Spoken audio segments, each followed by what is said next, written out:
Então, pessoal, bom dia. Vamos dar início à nossa sessão de julgamento do dia 13 de maio de 2021, período da manhã, da primeira turma da terceira Câmara da segunda sessão do CAF. Presentes os conselheiros João Maurício Vital, Wesley Rocha, Paulo César Macedo Pessoa, Fernanda Melo Leal, Mônica Renata Melo Ferreira Estou, Letícia Lacerda de Castro, Maurício Dauri Tim do Vale e Sheilares Cartacho Gomes, que votarão nessa sequência. Ressaltando que a doutora Mônica está aqui substituindo uma vaga aqui do nosso colegiado, que ainda não foi preenchida, e permanecerá conosco durante toda a sessão de julgamento. Nós vamos iniciar pelo item 96 da pauta.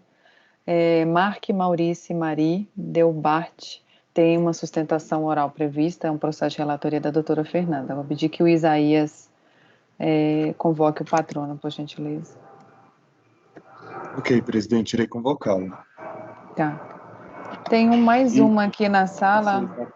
Doutor Sérgio, seu processo será julgado agora. Por favor, verificar mensagem no chat. Tem como verificar? 96 da pauta. Doutor Sérgio, seu processo será julgado agora. Por favor, verificar mensagem no chat. Patrono convocado, presidente. Tá, tem uma pessoa aqui na sala, tá escrito mais um aqui, eu não sei o que é. Apresentação. Aqui. Tá. Ok. Você pode checar para mim, ou doutor, ou Isaías? Tem mais um aqui na sala. Alguém pode estar duas vezes. Bom dia, doutor Sérgio, né? Bom dia. Nós vamos dar início. Presidente, somente colegiado. Somente o colegiado? É porque estava aparecendo para mim um mais um, mas acho que a pessoa saiu já. Bom dia, doutor. A gente vai dar início ao julgamento do processo item 96 da pauta, Marque, Maurício e Mari Delbart, de relatoria da doutora Fernanda. Inicialmente, a doutora Fernanda vai fazer a leitura do relatório. Em seguida, o senhor terá 15 minutos para fazer a sustentação oral. E ela retoma com a leitura do voto, ok? Aí eu vou pedir que todos deixem o microfone mudo para não interferir na leitura do relatório da doutora Fernanda.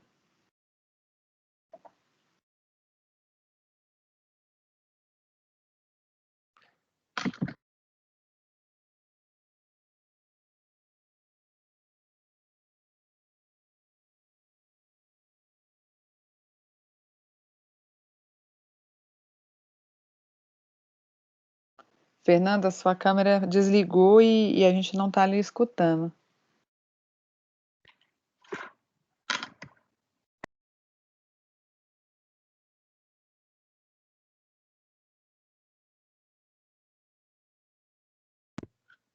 Estão me ouvindo bem? Pronto. Vou começar com a leitura do relatório, depois eu passo a palavra para o patrono.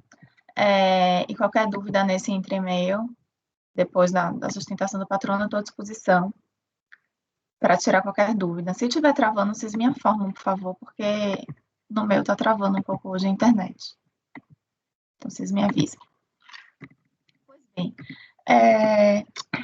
contra o contribuinte, né, foi exigido um crédito de imposto de renda, no total do crédito tributário de uma média de 324 mil, atualizado até o momento da lavratura do auto de infração.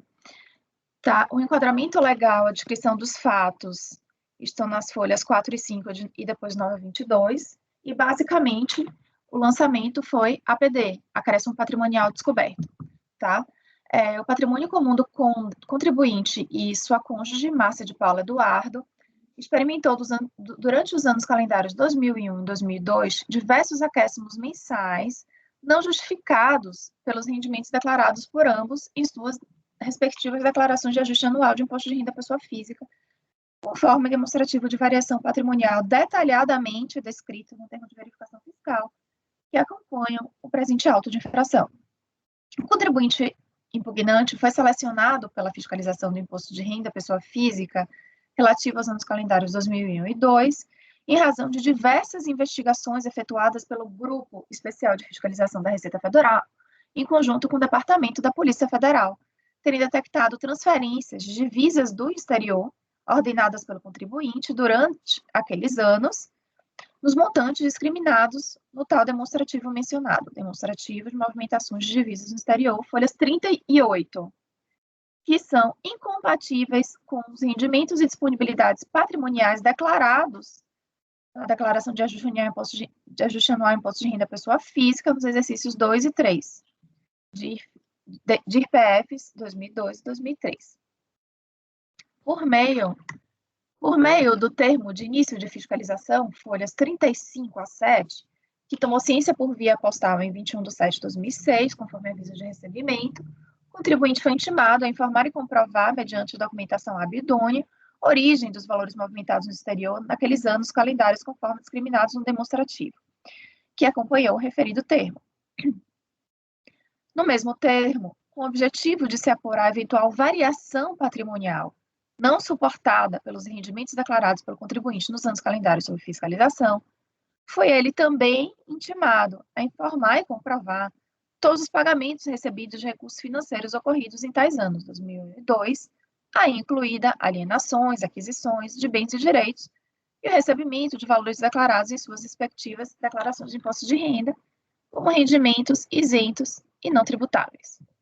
Mediante resposta escrita de folhas 39 a 43, recepcionada pela Cefis, Fortaleza, em 8/8/2006, o fiscalizado informou resumidamente que chegou ao Brasil para firmar residência em 2000, proveniente da Bélgica, e que em tal data o saldo de sua conta corrente mantida no Citibank New York, na qualidade de funcionário fora do país, era de $213 mil, conforme o extrato apensado a tal correspondência, que teria sido autorizado pelo Citibank a transferir parte dos recursos disponíveis naquela instituição, Citibank, ao longo dos anos 2002, conforme demonstrativo de movimentação de divisas. Anexo ao termo de início, para a Gatex Corporation, no nome de Carolina Nolasco, por orientação da Pioneer Corretora de Câmbio.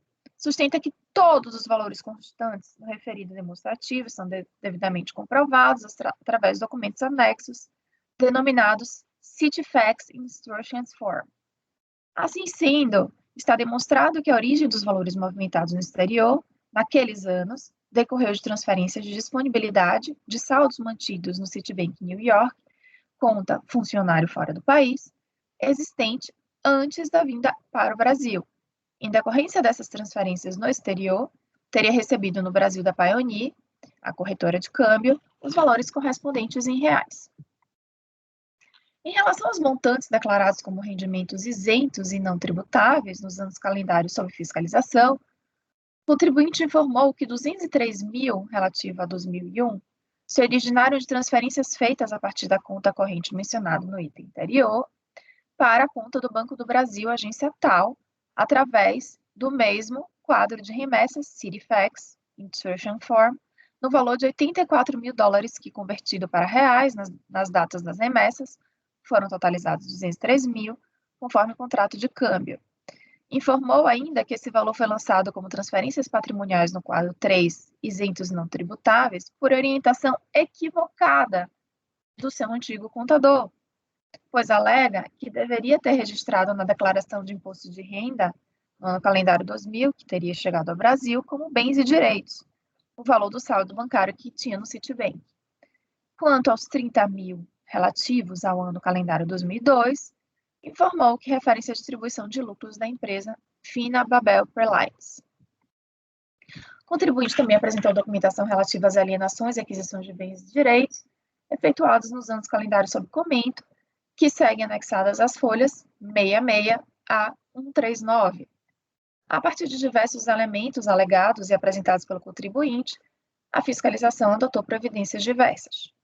Para apuração da situação jurídica tributária do contribuinte nos anos da fiscalização, isto é, para verificar se ele residia no Brasil nos anos 2002, foi fiscalizado e intimado por meio de intimação folhas 157 e 8, de que tomou ciência por via postal em 23/8/2006, conforme a R, folha 156, apresentar original ou cópia autenticada do passaporte utilizado nos últimos 5 anos para viagens ao Brasil, bem como sua carteira de identidade de estrangeiro. Em anexo à resposta escrita de folhas 159 recepcionada pela Cefis Fortaleza, o fiscalizado encaminhou cópias autenticadas dos passaportes, bem como cédula de identidade do estrangeiro. Segundo o que dispõe o artigo 61 do Decreto 5844, combinado com os dispositivos 26 e 27 do Decreto 86.715, que regulamentou a Lei 6.815 de 80, que é o Estatuto do Estrangeiro, o contribuinte fiscalizado é, para fins jurídicos tributários, residente no Brasil desde 23 de 8 de 1987, haja vista a natureza de permanente do visto de estrangeiro com que ingressou no território nacional naquela data, conforme é posto em cédula de identidade do estrangeiro. Ou seja, como se observa da leitura das normas acima mencionadas, que trata-se do Estatuto do Estrangeiro, devidamente atualizado, sob o regime legal então vigente, artigo 61 do Decreto-Lei 5844, o contribuinte se tornou residente no Brasil para fins tributários, se obrigando a declarar e pagar o imposto de renda de acordo com as regras daquele decreto-lei no exercício seguinte àquele que transferiu residência para o Brasil, em relação aos rendimentos aferidos entre a data de fixação de residência em território nacional e o último dia do ano civil. Como os requisitos exigidos pelo Estatuto do Estrangeiro para a concessão de visto permanente é exatamente a prova de residência no Brasil. Inciso 5, artigo 27 do Decreto 86.715. Assim, resulta claro que o contribuinte fiscalizado já residia ou passou a residir no Brasil em 23 de 8 de 87, data de concessão do seu visto permanente. Registre-se que o regime legal ora vigente consagrou a data de concessão do visto permanente como termo inicial de subordinação do estrangeiro ao regime jurídico tributário próprio de residentes no Brasil, conforme se lê do inciso 2º, artigo 12, Lei 9.718 de 1988. A esse propósito, registre-se que o fiscalizado, inclusive, solicitou o recadastramento de sua situação de titular de visto permanente junto ao Departamento de Polícia Federal, conforme cópia de folhas 162, comprovante de protocolo do processo tal. Sendo, então, desde 1987, residente no Brasil para efeitos jurídico-tributários, está o contribuinte fiscalizado sujeito à fiscalização, sujeito à legislação brasileira para fins de imposto de renda, quanto os rendimentos oferidos a partir daquela data. Assim, todas as transferências de divisas operadas pelo fiscalizado de sua conta corrente no Citibank New York para a conta da Gatex Corporation Merchants Bank New York estavam sujeitas ao regime jurídico-tributário aplicável aos residentes no Brasil. Quanto à alegação de que as citadas movimentações de divisas não constituíram transferência de titularidade dos recursos envolvidos, mas tão somente o seu deslocamento provisório da conta corrente mantida pelo fiscalizado Citibank New York para as mãos da Pioneer Corretora, que teria os convertido em reais e entregue ao fiscalizado, caracterizando simples saques de valores depositados nas suas contas correntes mantidas em Nova York, também não logrou êxito o fiscalizado em comprovar tal afirmativa, conforme se constata da resposta escrita de folhas 168 a 173, que ofereceu ao item 2 do termo de intimação fiscal número 3, de folhas 164 a 167, de que tomou ciência em 3 de 9 de 2006, conforme a R, de folhas 163. Conformidade com aquela resposta, pretendeu o fiscalizado comprovar o recebimento em reais de valores transferidos de sua conta Citibank New York para a Gatex, mediante a exibição de extratos das contas correntes números tais mantidas por ele no Citibank São Paulo e número tal mantido por ele na agência 1702 do Banco do Brasil. Ocorre que não há relação de coincidência ou de proximidade entre as datas de valores dos depósitos por ele, apontados como resultantes das transferências de divisas operadas no exterior, de um lado, e datas e valores daquelas transferências, de outro lado, conforme demonstrado. Tem a demonstração, uma tabelinha anexada ao relatório da DRJ, mostrando a falta de coincidência de tais valores. Observa-se ainda que na mesma época em que se efetuou as movimentações de divisas para a Gatex, o fiscalizado transferiu dólares de sua conta corrente no Citibank para outra de sua titularidade no Banco do Brasil, conforme se verifica adiante. Esse fato também opera no sentido de demonstrar que as remessas para a Gatex constituíram efetivos desembolsos do fiscalizado em favor de terceiros, visto que, quando quis transferir divisas para si próprio, o fiscalizado se valeu de conta corrente de sua titularidade no Banco do Brasil. Por conseguinte, todas as movimentações de divisas efetuadas pelo contribuinte apuradas pela fiscalização conjunta da Receita Federal com a Polícia Federal, que seguem elencados no demonstrativo de movimentação de divisas no exterior, já mencionado, constituem, para fins de apuração de eventual variação patrimonial não justificada por rendimentos declarados, dispêndios realizados pelo fiscalizado nos anos 2001 e 2002, haja visto ter restado comprovado que efetivamente esses valores foram transferidos das contas mantidas no Citibank para a Gatex. Nesses casos, ante a inidoneidade da prova apresentada pelo contribuinte de que as operações fiscalizadas, embora formalmente representem transferência de propriedade de divisas, constituiriam materialmente simples saques de valores disponíveis em conta corrente de sua titularidade no exterior, há que prevalecer a conclusão que se extrai claramente da documentação colhida pela fiscalização, qual seja a de que o contribuinte despendeu durante os anos calendário 2001 e 2002 os valores consignados no demonstrativo de movimentações. Com base nas conclusões relatadas no termo de verificação fiscal, nos elementos colhidos na presente fiscalização, bem como naquela efetuada em conjunto pela Receita e Polícia Federal, foram elaborados demonstrativos de variação patrimonial, folhas 23 a 30. O propósito da variação patrimonial do fiscalizado aduza-se, ao contrário do que se alegou na resposta que prestou ao termo de início de fiscalização, o saldo existente em 2000 na conta corrente do Citibank é insuficiente para suportar a transferência de divisas efetuadas ao longo dos anos 2001 e 2002 para a Gatex e sua própria conta corrente no Brasil. Essa constatação demonstrada, quando se soma as transferências operadas em 2001 e 2002 e outras que o fiscalizado efetuou durante tal período, extraídas dos documentos de folhas 32 e 3, também resultantes da fiscalização conjunta da Polícia com a Receita Federal, observa-se que o saldo existente em 2000 se exaure antes de serem subtraídas todas as transferências feitas em 2001. Evidentemente por razões já relatadas no presente termo de verificação fiscal, o saldo de sua conta corrente no Citibank em 31 de 12 de 2000 foi considerado nulo. Entretanto, como se observa, partindo do saldo que ele informou ter suportado todas as movimentações, não se consegue cobrir sequer as transferências feitas em 2001.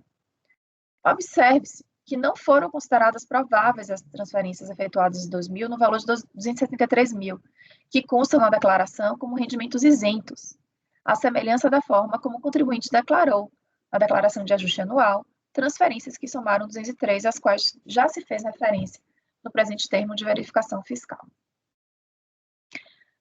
A análise dos documentos do demonstrativo de variação evidencia que os rendimentos declarados pelo contribuinte em suas declarações de pessoa física, nos anos em comento, somados aos rendimentos declarados por seu cônjuge no mesmo ano, revelam-se insuficientes para suportar os acréscimos experimentados pelo patrimônio do casal, somado aos demais dispêndios por eles efetuados nos meses de janeiro, março, abril, maio, junho, julho, setembro, outubro, novembro e dezembro de 2001, e em todos os meses de 2002, à exceção de outubro e dezembro, dos montantes registrados nos mencionados demonstrativos, na linha variação patrimonial a descoberta. Partindo um pouco adiante, conformado com a exigência, a qual tomou ciência em 2006, folhas 282, o contribuinte apresentou a impugnação, apresentando as alegações parcialmente transcritas. Apesar do mandado de procedimento fiscal ser específico para ele, acréscimo patrimonial descoberto, descrição de fatos e enquadramentos legais, ele alega que o auditor fiscal se refere ao patrimônio comum, do contribuinte e da sua cônjuge, Márcia de Paula. Aduz o fiscal que o casal experimentou, durante os anos de 2002, diversos acréscimos mensais não justificados pelos rendimentos declarados por ambos, em suas respectivas declarações de ajuste de imposto de renda à pessoa física, conforme apurado nos demonstrativos de variação patrimonial detalhadamente descrito no termo de verificação fiscal que integram o referido auto. Segundo o contribuinte, restaria cristalinamente comprovado que o presente auto de infração foi baseado na fiscalização do casal, apesar do mandado de procedimento fiscal indicar única e exclusivamente o nome do contribuinte. Está na lei que a instauração do procedimento fiscal deve ser precedida da emissão do mandado de procedimento fiscal, e isso não ocorreu em relação à cônjuge. A esposa, a senhora Márcia, declara regularmente a Receita Federal de forma separada, não podendo sofrer a fiscalização desse procedimento. Nada impediria que a edição do mandado de procedimento, que tem condão de diligenciar e coletar informação de documentos destinados a subsidiar procedimentos de fiscalização relativo a outro sujeito passivo, fosse feita. Ocorre que isso não foi emitido, mas mesmo assim, o fiscal entendeu que poderia estender a fiscalização à cônjuge do contribuinte. Ele entende que o procedimento administrativo fiscal, que o princípio da legalidade, da ampla defesa, do contraditório, estariam absurdamente prejudicados, motivo pelo qual ele roga que seja considerado nulo o presente processo fiscal. Quanto ao mérito, se superada, segundo ele, a preliminar arguída, o que se admite somente para argumentar a melhor sorte, não resta ao julgamento de mérito da forma que será demonstrada adiante. Ele salienta que o acordo recebido pelo impugnante em 2006, relativo ao MPF Fomento, resultou no auto de infração ao impugnado no início da fiscalização. Decorreu de um grupo especial de fiscalização da Receita Federal, que, juntamente com a polícia, teria investigado as diversas movimentações, que o fiscal intimou, dentre outros quesitos, que informasse e comprovassem a origem dos valores, e que, em atendimento ao início de fiscalização, dentro do prazo estabelecido, o impugnante esclareceu todas as movimentações constantes do referido demonstrativo, que se tratavam de transferências para si mesmo, de parte de recursos, de sua disponibilidade existente antes de sua mudança de residência, que, segundo ele, teria sido apenas em 2000, de forma definitiva para o Brasil. Recursos esses que estavam depositados e investidos junto à financeira Citibank na cidade de Nova York. Esclareça-se também que o impugnante foi funcionário da Citibank na cidade de Bruxelas, Bélgica. Segundo ele, objetivando a sua instalação definitiva no Brasil, o impugnante necessitando de recursos para adquirir um imóvel residencial e investir em um negócio comercial na cidade de Fortaleza, contratou a Pioneer Corretora, com sede no lugar tal, escrita no CISBACEN, para que executasse as operações de câmbio com recursos que possuía no exterior. Assim, para atender essas necessidades financeiras, o impugnante entrava em contato com a corretora, na pessoa do senhor Ibrahim, e indicava a conta bancária que deveria depositar os dólares que desejava cambiar. Em contrapartida, uma vez confirmado o depósito dos dólares, a Pioneer depositava o valor correspondente com a taxa de conversão do dia. Ainda assim, algumas das operações de câmbio, a orientação da Pioneer foi para que o impugnante transferisse os dólares para a instituição financeira da Merchan em favor da Gatex, e assim o impugnante procedeu. Para confirmar tais movimentações,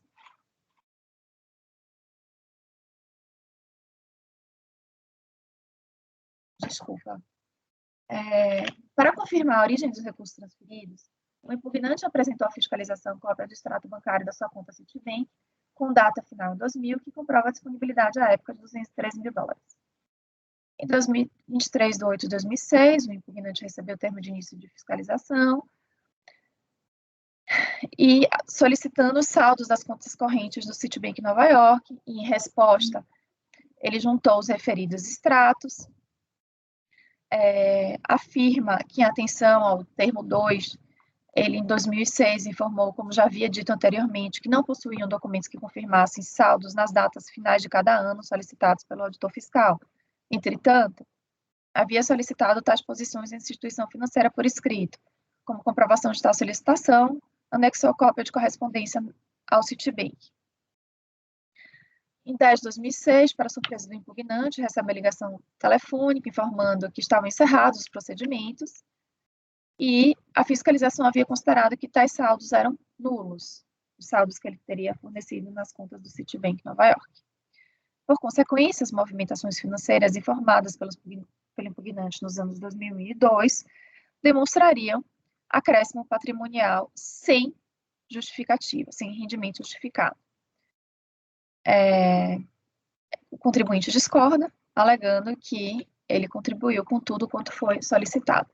Que se houvesse o auditor fiscal aguardado mais alguns dias, e poderia fazê-lo, o mandado de procedimento fiscal teria sido juntado outras cópias de correspondência do Citibank, os quais o contribuinte anexa a esta impugnação, informando o saldo das ações correntes de investimentos na conta de Nova York.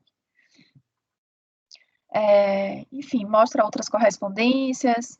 Para corroborar as informações, ele também junta demais comprovantes e demonstrativos de créditos com datas em valores em reais, realizados em contas bancárias, e também de que era titular ele e sua esposa, de que a Brabel Airlines, empresa qual o contribuinte e a sua esposa são sócios, dentre outros pagamentos em dólares, transferências financeiras estariam claramente identificados.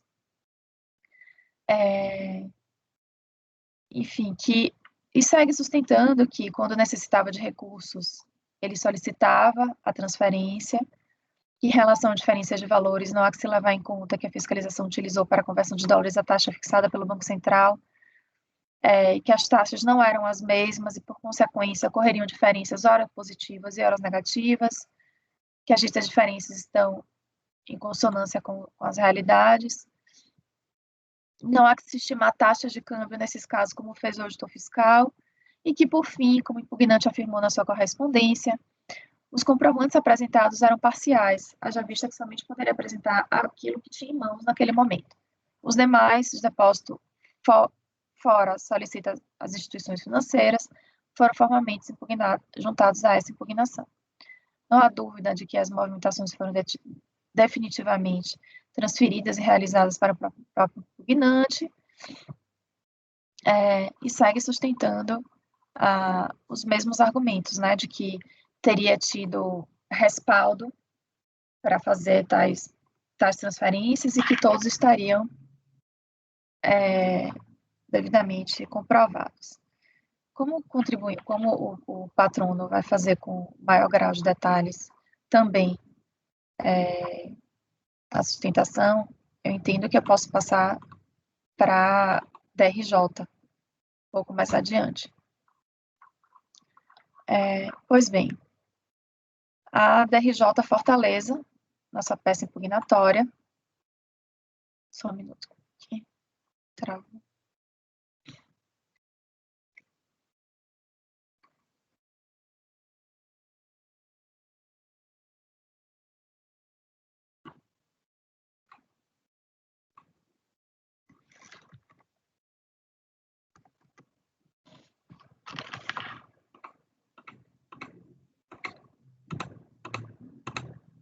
Estou partindo para a DRJ logo, porque o contribuinte vai, como o patrono está aqui, vai sustentar, e são diversos argumentos. Eu entendo ser mais benéfico passar para os argumentos da DRJ logo.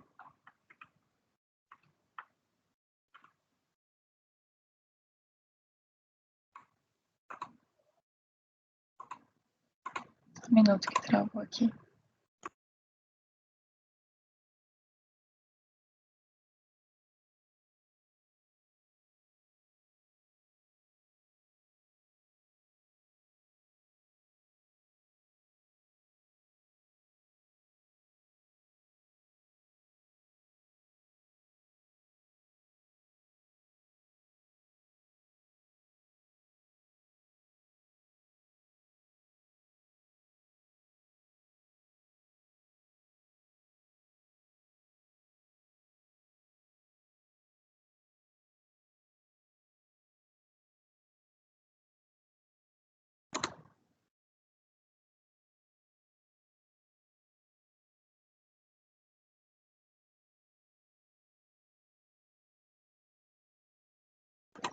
Pois bem, seguindo para a DRJ, a DRJ, primeiramente, traz toda a fundamentação legal acerca do lançamento, né, com base no APD, Acréscimo Patrimonial Descoberto, que corresponde a proventos de qualquer natureza, assim entendidos como acréscimos patrimoniais não correspondentes declarados pelo contribuinte. Mais uma vez, ratifica a DRJ que, segundo o Estatuto do Estrangeiro, o contribuinte já seria residente desde 1987 e que, portanto, teria que fazer as declarações de imposto de renda e prestar as devidas declarações desde então, tá? Que não foi fixada a residência apenas em 2000, tá? Quanto às transferências mencionadas pelo contribuinte, que elas não suportariam, como dito na decisão de piso, que elas não teriam suportado os valores que estão na variação patrimonial do contribuinte, que não há coincidência ou proximidade entre as datas. Mais uma vez, a DRJ ratifica que não há coincidência ou proximidade entre as datas e valores de depósitos por ele apontados como restante da transferência de divisas operadas no exterior. Mais uma vez, junta a planilha, mostrando as diferenças patrimoniais e que ele entende que não está descoberto, entende que, de fato, resumindo de forma bem breve, que as provas apresentadas, elas são idôneas para que suportem as operações fiscalizadas, tá? E que, realmente, as simples saques de valores disponíveis em conta corrente no exterior não demonstram que ele teve o dispêndio, né? Ou seja, os saques que ele fez nas contas do exterior não corroboram o dispêndio que ele fez nos anos em análise, né, os anos 2001, 2002, ainda mostra mês a mês a quantidade de dispêndio que ele fez com os saques que ele teria feito. Então, isso não faria, foi exatamente dessa forma que a DRJ, de forma muito resumida e lógica, ela quis esclarecer que, ora, a quantidade de despesa que você fez com a quantidade de saques, entre aspas, que em tese já existiam, e essa transferência de divisa não suportam, não conseguem demonstrar. Ou seja, o patrimônio que o contribuinte declarava não era suficiente para respaldar a quantidade de despesa que ele apresentava. Então, ele entende que realmente as provas foram inidôneas e que realmente o demonstrativo de variação patrimonial, que está desde o início lá nas folhas 23 a 30, demonstram de forma muito clara que a variação patrimonial do fiscalizado, ao contrário do que ele alega, é realmente insuficiente para suportar as transferências de divisas ao longo de 2001 e 2002 para a GATEX e para sua própria conta corrente no Brasil. Por tais motivos, a DRJ nega provimento ao recurso voluntário e mantém o lançamento de acréscimo patrimonial descoberto. Eu quis resumir bastante, porque a DRJ corroborou o entendimento da decisão de piso, e eu abreviei um pouquinho, o senhor patrono, com todo respeito, abreviei um pouquinho os argumentos, diversos argumentos colocados pelo contribuinte, porque o patrono vai ter a oportunidade, mais uma vez, de reiterar e ratificar os argumentos trazidos pelo contribuinte Marco Maurício. Então, esse é o relatório. Obrigada, doutora Fernanda. Vou passar a palavra para o doutor Sérgio. O senhor tem 15 minutos. Deixa eu compartilhar aqui.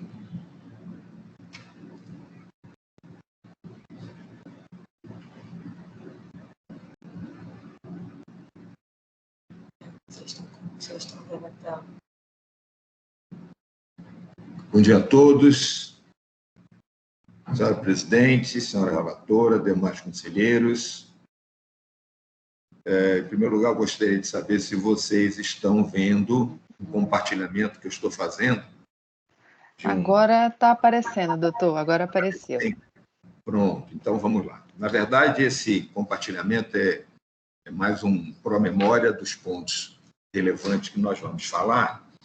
E antes de iniciar propriamente dito esses comentários colocados nessa apresentação, mencionar que no relatório não foi dito pela conselheira que durante o período de julgamento na DRJ, houve conversão desse julgamento, objetivando baixar em diligência para que fossem apurados alguns pontos que foram levantados na peça impugnatória. Mas realmente não é de grande importância, apesar de que a diligência mudou o valor, né, ela alterou o valor do auto de infração, sugerindo redução do valor indicado na referida peça do auto de infração. Mas isso nós podemos ver mais à frente. O ponto fulcral dessa discussão se prende basicamente em três questões fundamentais, né? A verdade material, a essência sobre a forma, o que efetivamente ocorreu. Qual é a verdade? A verdade é que esse cidadão, de nome Mark, belga, veio para o Brasil em agosto de 1987 transferido da empresa que ele trabalhava, de um banco que ele trabalhava no exterior, que é o Generali Bank, para trabalhar no Brasil, trabalhar em São Paulo. Por essa razão, por força da legislação brasileira, era necessário que ele fosse residente, ou seja, tivesse visto para trabalhar no Brasil. E foi contratada uma empresa especializada em São Paulo para a obtenção desse visto, e o mesmo foi obtido. Então, iniciou esse cidadão a trabalhar no Brasil, no banco Generali, onde ele ficou durante um determinado período, residindo aqui no Brasil e trabalhando nessa instituição financeira. Aqui ele conheceu a senhora Márcia, esposa dele até o presente momento, e casou-se com ela. Pouco tempo depois, logo em seguida, no ano seguinte, ele saiu do Brasil no final de 1988, ou seja, ficou no Brasil menos de 2 anos, e foi morar na Bélgica. Um dos pontos fundamentais que são necessários serem colocados para os senhores isto é uma verdade ou não? Ou é uma mera informação que não tem base legal? Para não restar dúvida, foi requerida a Receita Federal, a Polícia Federal, que certificou, e consta dos autos do processo, que o senhor Maurice Marie Delbart esteve no Brasil, ingressou no Brasil no dia 29/7 de 90, 12 de janeiro de 92, junho de 97, março de 98 e fevereiro de 99. Então, nós temos 1, 2, 3, 4, 5, 6 entradas no Brasil depois que ele saiu do Brasil em 88. Ou seja, terminado o período de trabalho dele, ele foi embora e voltou ao Brasil por uma questão de visitar com a mulher dele a família da mulher que mora no Brasil. Então, ele veio, nesse período de 1988 até 2000, o ano de 2000, dezembro de 2000, 6 vezes. O que comprova, pela Polícia Federal, que ele não morava no Brasil. Ele veio ao Brasil e retornou. Ingressou 6 vezes nesse período para visitar os familiares. Então, esse é o primeiro ponto importante para desmistificar de uma forma clara, contundente, que ele não era de fato residente do Brasil. Ele, de fato, era residente no exterior. Também consta dos autos do processo, e assim foi juntado, um documento expedido pela Embaixada Brasileira na Bélgica, para ficar claro também, sobre a mulher dele, que é para provar que a mulher dele estava morando lá, e se eles são casados. E ele veio ao Brasil algumas vezes, e aí, para fechar o cerco, deixar bem fechado, bem caracterizado que eles moravam fora, ele e ela, tem uma declaração da Embaixada Brasileira no Brasil, que ela residia lá na Bélgica no período que está lá indicado, que é esse período que eles estavam a partir de 88 até 2000. Foi quando eles vieram para o Brasil de forma definitiva. Então, o fato de existir uma um documento de visto permanente, isto não significa dizer que, por si só, diga de forma contundente que ele era residente efetivamente no Brasil. E o que não era. Ele trabalhava fora e, por trabalhar fora, ele declarava o imposto de renda lá fora, na Bélgica. Então, o ponto seguinte que está nessa apresentação é que, ao residir lá, ele declarava lá. E poderia, ainda assim, surgir algum tipo de dúvida em relação a se ele tem visto permanente no Brasil, só por isso ele teria a obrigação de declarar no Brasil. Para tanto, estamos trazendo aqui uma convenção que o Brasil tem com a Bélgica e que tem um decreto 72.542/73 e que, em seu artigo 4º, parágrafo 2º, letra C, diz claramente, eu vou lá para o final, será considerado como residente do Estado contratante de que for nacional. Ou seja, a dúvida, se ele reside aqui ou ali, a dúvida está tirada por esse decreto 72.542/73, deixando de forma muito clara que ele era residente na Bélgica e não no Brasil. Então, esse é o primeiro ponto fundamental. Segundo ponto, no Brasil, as declarações de imposto de renda são feitas de forma que não só se declara a renda, como se declara bens, direitos e obrigações.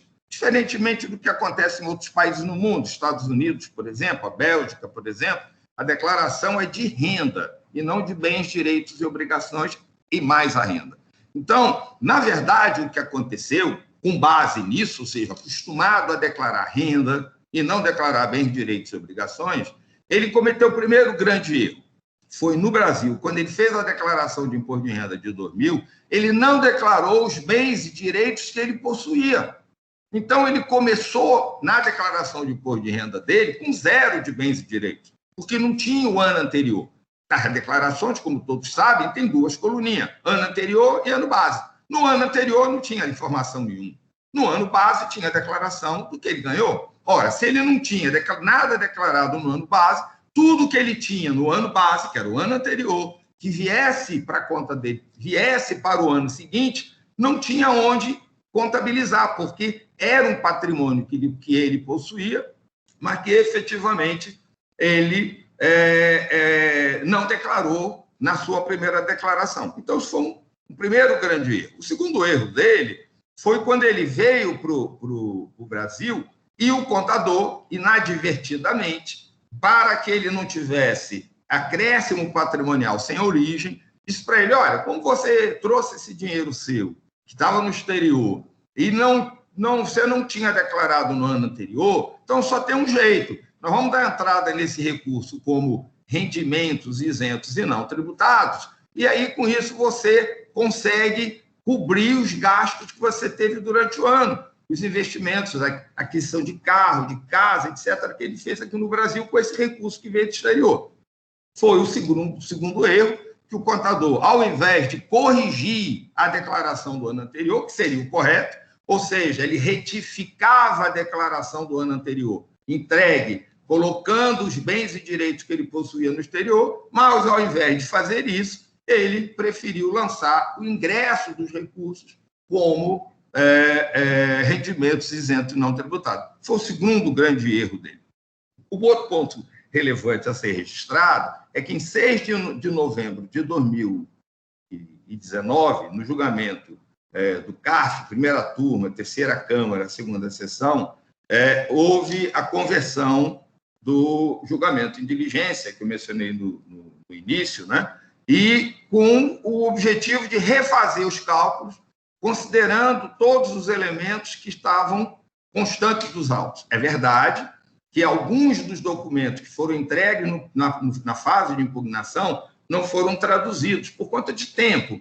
Posteriormente, por ocasião do recurso voluntário, foram juntados outros documentos, ou aqueles mesmos documentos, só que traduzidos, comprovando que o senhor Mark possuía recursos no exterior antes dele vir para o Brasil, de forma comprovada, através dos extratos bancários, e que, obviamente, deveriam constar da declaração original, na primeira declaração de imposto de renda que ele fez no Brasil. Então, é o segundo grande ponto que nós precisamos observar. O primeiro é provar que ele estava fora do Brasil, que ele não residia no Brasil naquele período. Isso está comprovado. Segundo, comprovar que os recursos que ele trouxe para o Brasil, ele tinha antes de vir para o Brasil. Consequentemente, não foi renda que ele adquiriu no período, e sim propriedade que ele possuía, patrimônio que ele possuía antes de morar no Brasil. Então, é uma segunda grande verdade que precisa ser avaliada. E a terceira, que é a mais importante de todas, é que se o montante de recursos que ele possuía antes de morar no Brasil, que veio para o Brasil, veio de forma legal, veio através de contrato de câmbio, depositado na conta bancária dele, tudo feito às claras e comprovando de forma assim inequívoca que ele trouxe aquilo que ele possuía. Consequentemente, não há que se falar em recursos obtidos através de algum rendimento ou algum outro tipo de ganho no período fiscalizado. Os valores que ingressaram nesse período, levantado pela fiscalização, nada mais eram que a transferência de patrimônio que ele possuía, ganho antes de vir para o Brasil, e, consequentemente, por uma razão óbvia e de lógica e de bom senso e legal, não há que se falar em que esses recursos trazidos do exterior que ele possuía antes de vir para o Brasil estejam sujeitos a qualquer tipo de tributação, por não terem sido rendimentos do período fiscalizado. Então, me parece que esses pontos são pontos fundamentais para deixar claro que todo o recurso que ele recebeu está rigorosamente legal e que não seriam tributados no Brasil. Ainda que erradamente colocado como rendimento não tributado, ele não teria sido colocado como rendimento não tributado, porque ele já estaria compondo a declaração de bens e direitos do ano anterior. Obviamente, se tivesse na declaração de bens e direitos do ano anterior, quando ele trouxesse o dinheiro, só mudava de banco, porque lá na declaração de bens e direitos estaria o recurso que ele tinha no banco no exterior. Quando o dinheiro viesse para o Brasil, só trocava de linha, deixaria de ser recurso no exterior, no banco no exterior, para recurso no Brasil, ou seja, sem qualquer tipo de tributação. Essa falha não pode ser alvo de tributação. E, por fim, para concluir, o que nós propomos que seja analisado é que esses recursos que foram revistos pela diligência e, ao serem revistos, considerando, além de considerar como ingresso, parte dele como se fosse rendimento no exterior, o que não foi, que já foi mencionado, também utilizando de uma técnica inadequada de trazer o valor da taxa de câmbio àquela do efetivo ingresso, quando na verdade não é. Todos nós sabemos que os recursos que estão no exterior, que não foram mandados daqui para lá, ainda havendo variação cambial, se atualizado na declaração de imposto de renda, ela não tem tributação alguma, aí sim seria registrada na declaração da pessoa física como rendimentos isentos e não tributados, mas que não é o caso. Então, a própria demonstração feita pelo fiscal, que reduziu o valor do auto-infração, é bem verdade que se diga, mas ainda assim não correspondeu exatamente os fatos reais que eu acabei de explicar e relatar. Creio que essas explicações são suficientes para que possam os senhores, reconhecendo o direito do contribuinte, conceder-lhe o direito provendo recurso. Ok, doutor. Muito obrigada. Obrigada pela sustentação oral. Vou passar a palavra para a doutora Fernanda fazer a relatura do voto. Muito obrigada pela sustentação, muito obrigada pelas contribuições. Bom, partindo para o meu voto, no início eu falo só sobre a fundamentação legal da APD, né, que é uma análise por meio da evolução patrimonial, cotejando as origens dos recursos, a base legal, o artigo 2 da 7713 de 88, sustento, né, que a lei em comento instituiu uma presunção legal a definir que as variações patrimoniais não correspondentes aos rendimentos declarados constituem rendimentos omitidos e, portanto, sujeitos a tributações, e, por outro lado, resta assegurado o direito do contribuinte provar que o acréscimo teve origem em rendimentos não tributáveis, sujeito à tributação definitiva ou tributados já na fonte. Pois bem, como muito bem colocado pelo patrono, agradeço. Esse processo, ele realmente, foram juntados diversos novos documentos, que não é nem a praxe do colegiado aceitar novos documentos em sede de recurso voluntário. O entendimento da grande maioria aqui é que ocorre o Instituto da Preclusão, né? Mas o doutor Sávio, que foi o relator até do processo, ele abriu essa exceção e, em sede de recursos voluntários, ele solicitou que fossem analisados todos os novos documentos apresentados nos memoriais, e que fosse baixado em diligência para que fosse analisado. Eu peço aos senhores colegas que vejam no e-processo a página 611, que é a principal resultado da diligência fiscal feita, tá? E na página 611, que é a qual eu respaldo, inclusive, meu voto, primeiro, novamente também, né, a relatoria, o resultado da diligência, ele realmente menciona que a fundamentação legal da APD, tá? E no caso concreto, que foi justamente com base em tal racional que eu pautei meu voto, que no caso em concreto, o fato do contribuinte ter fixado a residência definitiva no Brasil na data de 6 de 2000 não vai alterar em nada o crédito tributário, pois nessa operação, no calendário de 2001 e 2002, não foram tributados recursos provenientes de exterior apresentados pelo contribuinte, mas sim a diferença mensal apurada mediante fluxo de caixa, que, conforme a legislação apresentada, configura-se como rendimento. Essa é a página 610 do relatório, que para mim é fulcral para o entendimento do presente voto, do meu voto, principalmente. Então, o que a fiscalização fez, né, no momento da diligência, ela trouxe uma planilha analisando todos os elementos comprobatórios complementares, tá? E aí ela mostra o Citibank, Agência Nova York, a disponibilidade, a conversão para o real, a agência do Citibank de Luxemburgo, a conversão para real, né, com os valores convertidos na data devida, mencionada para as taxas. Então, ele mostra aqui o resultado do relatório. Assim, conforme o demonstrativo mensal da variação patrimonial no ano de 2001, o crédito tributário seria de 47.400. Quanto ao ano calendário de 2002, constata-se pelo demonstrativo mensal da variação patrimonial, anexo a esse relatório, que houve um aumento na variação patrimonial a descoberto de 157 para 175. Entretanto, por tratar-se de decadência, o crédito tributário do referido não será majorado, permanecendo em 38.427,99. Cabe destacar, para análises realizadas acima, foram levadas em consideração os documentos apresentados em todas as fases do presente processo fiscal.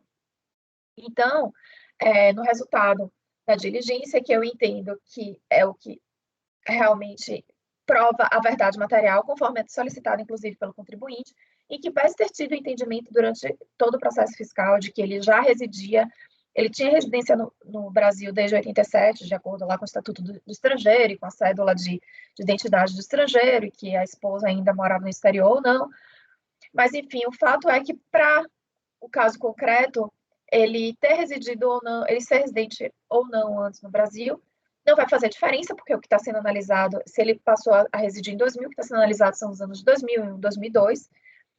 Foi feita uma diligência autorizada em sede de recursos voluntários para que fossem analisadas as novas documentações apresentadas pelo contribuinte. Tais documentações foram analisadas em contejo com todas as outras anteriormente analisadas.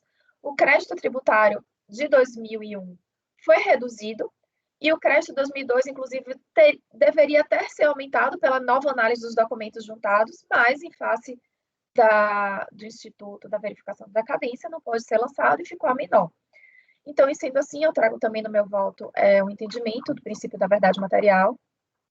Entendo que realmente ficou demonstrado o desequilíbrio na variação patrimonial, né, e que evidencia que está certo os valores lançados em sede de fiscalização e que, principalmente nesse caso, que é um dos argumentos que eu sempre trago nos meus votos, eu entendo que o princípio da verdade material, nesse caso, foi exaustivamente buscado. Porque, repito, não é regra nesse colegiado que documentos novos que principalmente poderiam ter sido juntados ao longo do processo, que durou bastante, poderiam ter sido juntados anteriormente, foram juntados, mas o doutor Sávio, ainda assim, que era o anterior relator, ele autorizou a análise de todo o documento juntado e foi feita uma diligência cautelosa, cotejando tanto os documentos novos juntados em sedes memoriais quanto sede ao longo de todo o processo. E sendo assim, eu mantenho o lançamento nos exatos termos da decisão da diligência, ou seja, mantendo o crédito tributário para o ano de 2001, para o ano de 2001 em 47.400,53 e para o ano de 2002 o crédito tributário mantido em 38.427,99. É como voto.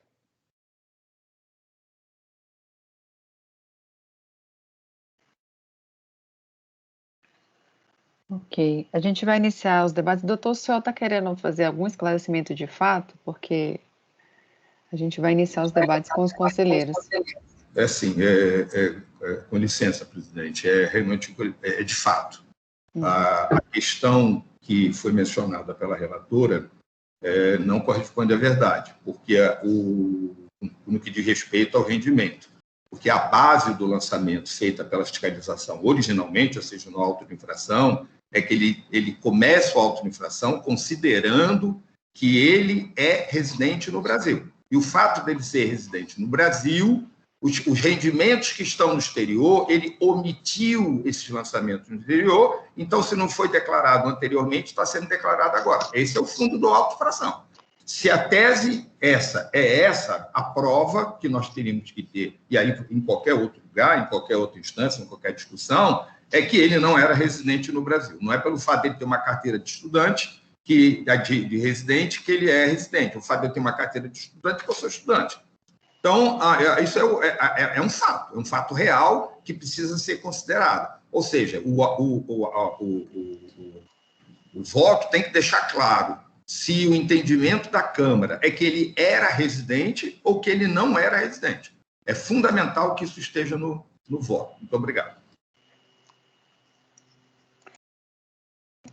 Eu vou passar a palavra para a doutora Fernanda e em seguida para o doutor Wesley. Só para esclarecer mais uma vez, para fins, eu peço aos senhores, eu acho que eu vou até compartilhar aqui para mostrar aos senhores.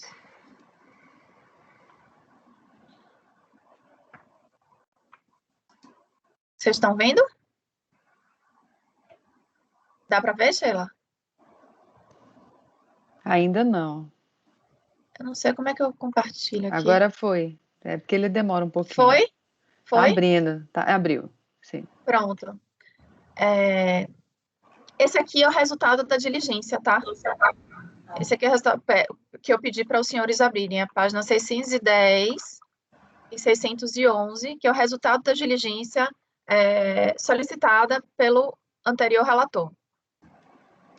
Vejam, assim, voltando ao caso concreto, o fato do contribuinte ter fixado residência definitiva no Brasil na data de 1/6/2000, em nada altera o crédito tributário, pois nessa operação, anos calendário 2002, não foram tributados recursos provenientes do exterior apresentados pelo contribuinte, mas sim a diferença mensal apurada mediante fluxo de caixa conforme a legislação apresentada, configura-se como rendimento. E aqui, ó, quando tem aqui a planilhazinha juntada da análise dos documentos comprobatórios complementares, aqui, ó. Para o Citibank da agência de Nova York, 31/12/2000, 31/12/2001 e 2002. A conta corrente investimento, conversão para real. Então, aqui, a mesma coisa, Luxemburgo, 31/12/2000 e a conversão para real. Então, assim, eu entendo que foi analisado, não teve tributação anterior a 2000.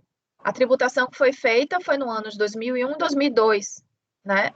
Anos calendários, 2001 e 2002. Então, assim, a gente não está nem mais discutindo, e no meu voto, como eu ratifiquei o entendimento resultante da decisão, do retorno da diligência, para mim, deixo muito claro que realmente, em que pese até de acordo com o Estatuto do Estrangeiro, em que pese eu até concordar que seria residente para fins jurídicos tributários, que seria residente desde 87, para o presente caso, eu entendo que vai ser relevante, porque justamente pegou-se o quadro de 2000 e 2001, tá? Antes calendário 2000 e 2001, de PF 2001 e 2002.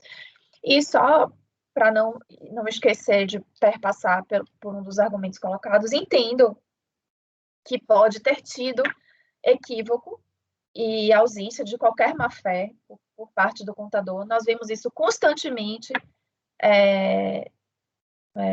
equívocos cometidos por contador, né, de lançar em rendimentos como isentos ou não tributáveis, mas infelizmente a gente aqui não está na análise de dolo, de má-fé, e sim tendo algum erro de realmente, de preenchimento, não há como afastar o direito da Fazenda Pública de fazer o lançamento, tanto da fiscalização como da Fazenda Pública, de cobrar o seu crédito tributário e manter o lançamento nos termos oriundos que seja de um erro de um contador. Ok, eu vou passar a palavra para o doutor Wesley e depois a doutora Mônica. Presidente, pode me deixar daqui a pouquinho que eu estou lendo um documento? Pode passar a doutora Mônica na frente, que eu estou lendo aqui um dos documentos do processo. Ok, doutora Mônica, então. Vocês estão me ouvindo?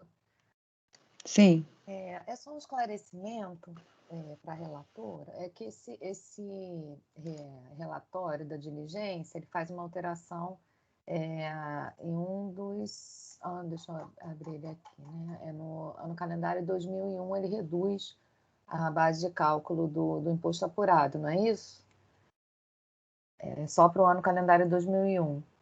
E no outro ele avisa que está decadente. Isso, tá. Que inclusive então, aumentaria, aumentaria. Sim. Mas ele não tem mais o direito de lançar, porque então eu mantive exatamente nos valores resultantes da diligência. Tá, só uma questão eu não sei como é que isso é feito aqui, não sei se isso foi alterado, esse crédito, esse valor devido foi alterado lá no sistema da Receita no CIEF. Eu não consegui ver aqui pelo processo, está muito lento, mas se não foi alterado, no caso, o julgamento tem que ser de provimento parcial para você afastar isso que o relatório da diligência afastou. Né? Isso não é automático, né? Na verdade, o relatório da diligência, ele está informando, a fiscalização fez uma análise e informou qual foi o resultado dessa análise. E aí aqui a gente, se for julgar, né? No seu caso, pelo que eu entendi, está sendo julgado conforme o resultado da diligência. Eu ainda coloquei exatamente os valores, 37 mil e 42 mil. Então, porque para a gente, doutora juízo, Fernanda, está parecendo que é provimento parcial. Gente, né? No texto que eu estou lendo na minuta está negar provimento, por isso que eu levantei essa... O voto, o que a senhora falou, não foi colado. A última versão não está na T. Então seria dar provimento parcial nos termos da diligência, seria isso, do resultado da diligência. Só para esclarecer, seria isso, provimento parcial. Então tá, eu estou vendo uma versão do T diferente, então. Eu preciso da versão na T para eu poder copiar a conclusão. Desculpa, então, eu estou com a versão, estou vendo a versão... Seria a parcela deduzir isso? O que foi dado na diligência? A minha decisão foi exatamente o resultado da diligência, foi dar provimento parcial para manter o crédito, exatamente como está na folha 611. Para manter o crédito para o ano calendário de 2001, 47.400,53, o imposto devido, e para o ano calendário de 2002, permanecendo o crédito de 38.427,99. Tá ótimo, então, esclarecido. É exatamente isso, a decisão, dar provimento parcial para que no ano de 2001 seja considerado o crédito no montante de 47.400,53 e para o ano de 2002, 38.427. Que essa versão não está na pasta T, que está na pasta T está negando. Não, eu até coloquei no grupo. É porque você não está no grupo, eu não estou no grupo. Não consigo acessar o WhatsApp. Desculpa, então, a observação foi... Não, tranquilo, eu tinha colocado no grupo, mas você não está. Esse Vamos é lá, o meu voto. Eu não sei se alguém tem mais alguma dúvida. Dr. Wesley pediu a palavra e Dr. João. Dr. Wesley, você já verificou o documento? A minha dúvida eu já sanei aqui. Dr. João. Bom, parabéns pelo voto, doutora Fernanda. A questão da diligência, doutora Mônica, a senhora tem razão, ela não altera, obviamente, o crédito tributário que está registrado, porque o crédito tributário é aqui do lançamento, que vai alterar, eventualmente pode alterar, será o nosso acórdão. Mas eu fui fazer uma comparação entre o demonstrativo de evolução patrimonial original da audifração e o resultante da diligência. Então, o que está sendo alterado aqui é o valor é a origem desse recurso que o contribuinte comprovou ter trazido do Banco de Luxemburgo, um investimento que ele tinha. Uma origem de 375 mil que alterou totalmente o demonstrativo. Por isso, reduz o lançamento de 2001, doutora Mônica. Isso eu entendi. Não, a minha questão é que eu estou com a versão errada do documento dela, sim. E eu não estou no grupo onde ela informou a alteração. Então, para mim, ela estava negando o provimento, por isso eu entendi isso. Então, ao julgar pelo resultado da diligência, o provimento tem que ser parcial, porque foi identificada na documentação apresentada. Eu ressalto aqui que eu fui voto vencido na questão da resolução, mas isso eu me lembro. É uma decisão tomada. A documentação comprovou uma parte da origem.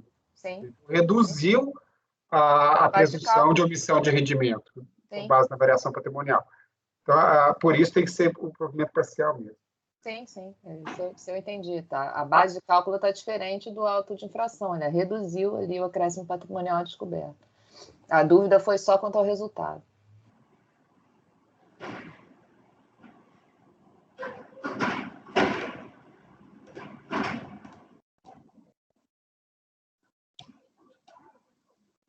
Mais algum questionamento, pessoal? Posso colocar em votação? Eu peço que abaixem as mãozinhas, que está todo mundo com a mão levantada.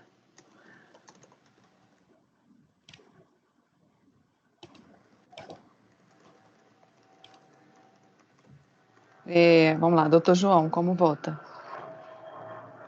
Eu acompanho a relatora. Doutora Fernanda, eu gostaria, se me permite, de fazer uma sugestão.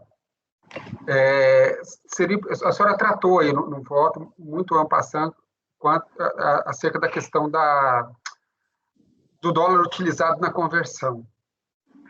E isso foi uma questão que foi muito explorada pelo contribuinte na informação que seguiu ao resultado da diligência, a manifestação do contribuinte após a diligência. Eu entendi o seu raciocínio, mas talvez fosse bom deixar isso um pouco mais claro no voto, quanto ao dólar utilizado, só para evitar o dissabor do embargo, né? Acho que só por isso. Mas eu acompanho. Muitíssimo obrigada. Anotado. Dr. Wesley.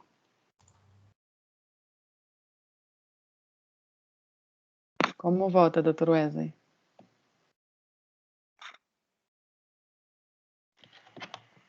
Desculpa que a minha tela caiu aqui. Bom, eu vou acompanhar a relatora, só vou fazer uma ponderação em questão aí do que foi mencionado, com data vending, todo respeito às considerações da relatora, sobre as provas, né, no processo administrativo fiscal. Talvez a atual composição tenha de praxe não deferir em sede de recurso algumas provas, né, dependendo caso a caso, mas nem sempre tivemos essa composição desta maneira. Anteriormente, nós tínhamos um deferimento de provas, né, de caso a caso, e eu não tenho esse entendimento de que seria sempre desta maneira, né? O princípio da verdade material no processo administrativo fiscal visa justamente ter essa flexibilidade um pouquinho diferente do processo judicial, que é buscar os fatos dentro do processo, evitando, inclusive, qualquer tipo de composição litigiosa posterior que venha trazer à Fazenda uma sucumbência. Isso dito por doutrinadores, por diversos doutrinadores, inclusive auditores da Fazenda, a exemplo do professor Alberto, que é auditor da Fazenda Municipal, tem diversas doutrinas sobre isso. Então, assim, eu concordo integralmente com o voto, só não concordo com as ponderações sobre a busca das provas, que, no meu entender, sempre registro, porque é super importante, e aí está mais uma prova, mais uma comprovação de que a busca da verdade material pode mudar os fatos em relação ao processo, o desfecho do processo como um todo, né? Em que pese muitos colegas acharem que a impugnação é o último prazo a serem trazidas aí as provas. Então, fica só minhas ponderações, presidente. Ok, doutor Wesley. Doutor Paulo, como vota? Acompanho. Doutora Mônica? Acompanho. Doutora Letícia? Acompanho. Doutor Maurício? Acompanho a relatora, senhora presidente. Eu também acompanho. Então, item 96, acorda aos membros do colegiado, por unanimidade de votos, em dar parcial provimento ao recurso, para considerar como imposto devido o valor de R$ 47.453 no ano calendário 2001 e R$ 38.427,99 no ano calendário 2002, conforme resultado de diligência de folha 608/612. É isso, doutora Fernanda? Isso, é perfeito. Doutor Wesley, só para... Só falar, fechar aqui. Tá. Fez sustentação oral, patrono Sérgio Melo. É Sérgio Melo, doutor? Sérgio Silveira Melo. Com L só Sérgio Melo.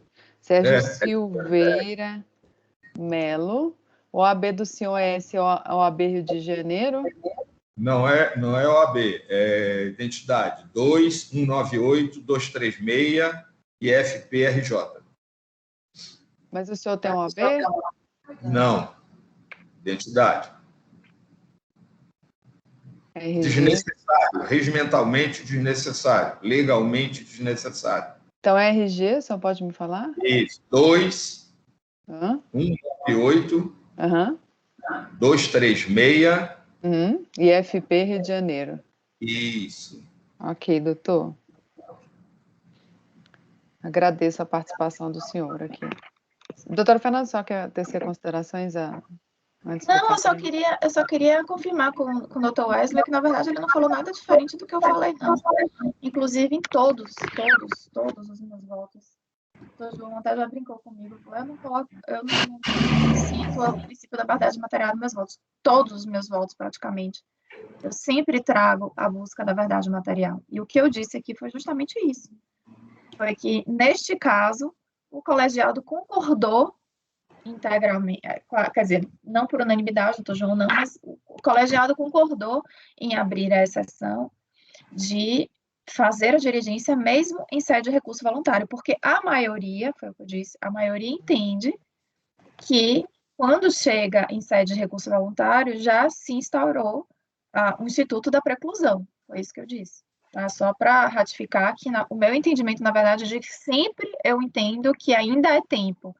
São raros os casos em que eu não dou o direito do contribuinte a apresentar novas provas quando eu entendo realmente, eu só aplico a preclusão quando eu entendo que ele teve a oportunidade, que tinha em mãos, que o processo correu ao longo de anos, que ele tinha a oportunidade e não fez. E só vai fazer em sede de recurso, inclusive influenciada pelo Paulo. Mas, só para explicar mais uma vez que eu citei isso e que é dessa forma o meu entendimento, tá? Ok, doutora. Então, eu encerro aqui a parte da manhã. Doutor, obrigada pela sua participação.